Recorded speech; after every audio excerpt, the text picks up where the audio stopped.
Salut, c'est Mélanie pour Hot Story. Je vais vous parler de l'incroyable note de service que Ken Tyrrell a laissée à ses ingénieurs au sujet de Jean Alesi. En 1989, en plein milieu de saison, Ken Tyrrell trouve en Jean Alesi le pilote remplaçant dont il a besoin. Nous avons retrouvé une note interne de Ken Tyrrell où on découvre que Jean Alesi était déjà Jean Alesi et que Ken Tyrrell était toujours Ken Tyrrell.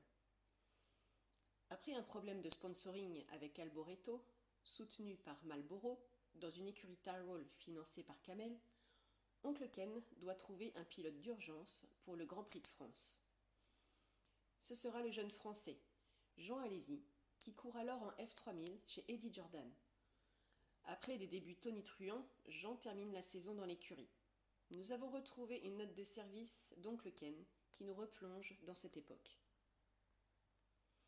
Nous sommes en 1989. La F1 n'est pas encore ce qu'elle est devenue par la suite. Les grosses écuries sont déjà là, mais on peut encore survivre dans ce sport avec une poignée de mécanos et un ou deux ingénieurs pas trop pourris. Certaines écuries, à l'ancienne, subsistent. Parmi elles, celle de Ken Tyrrell est certainement la plus attachante. Le vieux Ken n'a plus gagné depuis bien longtemps, quand le jeune Alesi intègre l'écurie. Mais l'ancien a encore un sacré flair pour dénicher de jeunes talents. Après une 4e place inespérée au Grand Prix de France, sa première course en F1, le jeune Avignonnais est propulsé pilote Tyrrell pour le reste de la saison. Nous avons retrouvé une note de service de Ken datant a priori de 1989 qui vaut son pesant d'or. Avant d'embarquer pour des essais privés, les ingénieurs de l'écurie reçoivent ce mot de Ken Tyrrell qui reste au bureau. Pour les moins anglophones d'entre nous, on vous a mis la traduction en dessous. La note est adressée à Jean-Claude Migeot, chef aéro de Tyrrell, et Nigel Beresford. Il est donc écrit sur cette note: Nigel et Jean-Claude, veuillez indiquer à Jean Alesi qu'il s'agit de tests et non de qualification ou d'une course. Ce que nous recherchons, ce sont des temps au tour constants, afin d'évaluer les modifications apportées.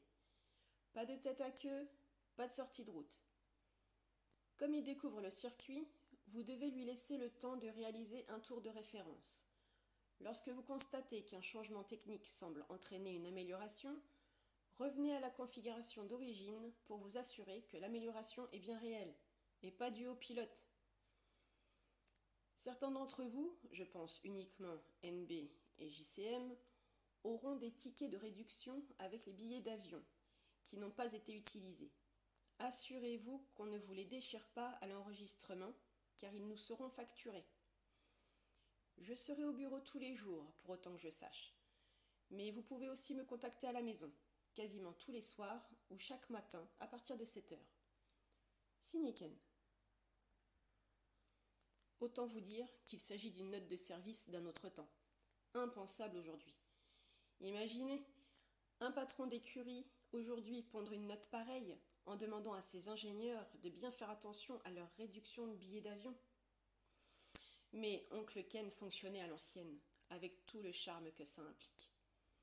Cela ne l'empêchera pas de prendre encore certaines bonnes décisions, en conservant Jean Alesi, qui réalisera de magnifiques performances chez Tyrrell, dont le duel inoubliable avec le regretté Ayrton Senna à Phoenix.